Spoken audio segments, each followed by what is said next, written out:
Why don't you start? I think for me the biggest part was we were just at the end of our rope. We had no idea what to do with Hope. We kept talking to all these professionals, and because at that point we couldn't get Hope into a room, she wouldn't come into a closed space like this. You couldn't put her in a room and close the door. We couldn't even get her, diagnosed. The professionals we were seeing, they had to have her in the office. They wanted the doors closed, and Hope would just scream for 45 minutes, and then you'd get a report back saying, well, antisocial, we couldn't do it. Yeah, because she screamed too much. But that was the problem. We couldn't get her into a room. If I was at the mall with her, if she had to go to the washroom, or if I had to go to the washroom, we had to go home, because there's no way she would go into even the hallway at Bauer Mall to the washroom, let alone in the washroom. So it was really difficult. We didn't know what was going on. We just knew that our beautiful little girl had a problem that we didn't know how to fix. And doctors and pediatricians told us she was autistic, and turns out she's not, but nobody had any answers. I think the really nice change coming here is nobody tried to push her into doing, no one tried to jam her in a room and shut the door. The very first day, Jen came and brought her, and of course, the Hope wasn't going into the school. There was no way that was happening. Yeah.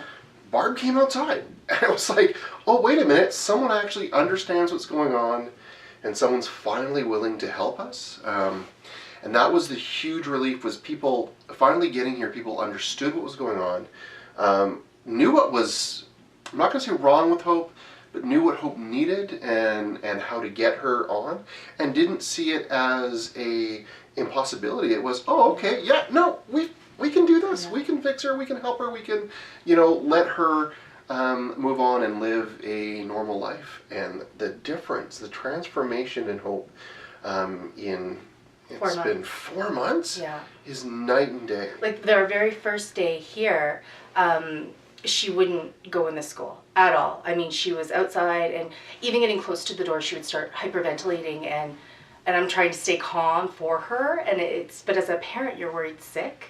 And so Barb, the psychologist, came out and just said hi, and I thought, we're going to try and force her in this school, and it's going to go really badly, but they didn't. Her CDF, Shelley, came out and read her stories on the train for the first, I think, 4 days. And we played Magic Key, and just kind of, they earned her trust. And they earned mine too. And then we got her in the hall, we got her through the door, and then we spent a week on the stairs, and I said hi to a bunch of people going by. That's how I got to know everybody, actually. I'm like, oh. And then we finally got her outside of the classroom, and it was just kind of a gradual, and now she trusts everyone. And she knows that they're here to help her, and so she's more willing to do new things, just for that reason even alone. So it's been amazing. I don't even remember what we were talking about. Sorry. It's so emotional. Like it's changed our lives. The school has changed our family. We went and got family pictures for the first time since she was a baby, and she hopped right up there, and she went on Santa's knee this year for the first time there was no fear or anxiety at all for the very first time. And for the very first time, I didn't think about, okay, well, we can't go there, or we can't do this, or that's going to upset her. I didn't even think about it, and that's huge, because that's all my world was, just trying to keep her safe. And instead I kind of bubble wrapped her, because I just was so afraid to expose her to anything new. So.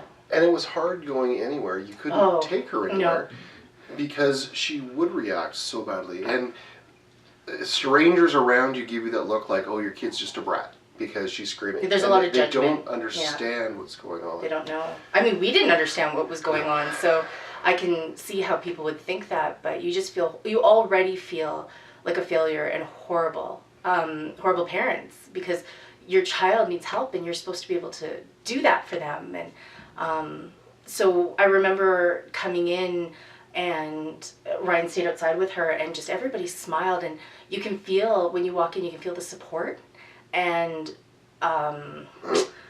you can feel everybody wants you to succeed, you and your family and your child, and It's so amazing. I can't even, I've thanked our doctor so many times for referring us to this school, because it's changed her life. I don't worry about her future anymore. I know she's going to do amazing at whatever she does. And we believe in her. We always have. We just didn't know how to help her. And that's what the people here have done for us and for her. So, And not just one or two individuals. Everybody. everybody's a team. Like, it's absolutely a team here. Everybody. And amazingly, after we had been trying for a long time, Hope is doing amazing. And then now we just found out I'm pregnant again. And we've been trying forever, and it was like such a dream come true.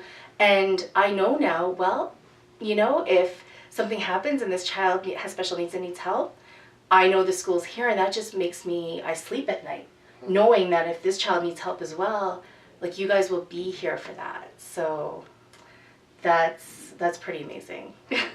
Try not to cry, sorry. I don't know if we even answered the question.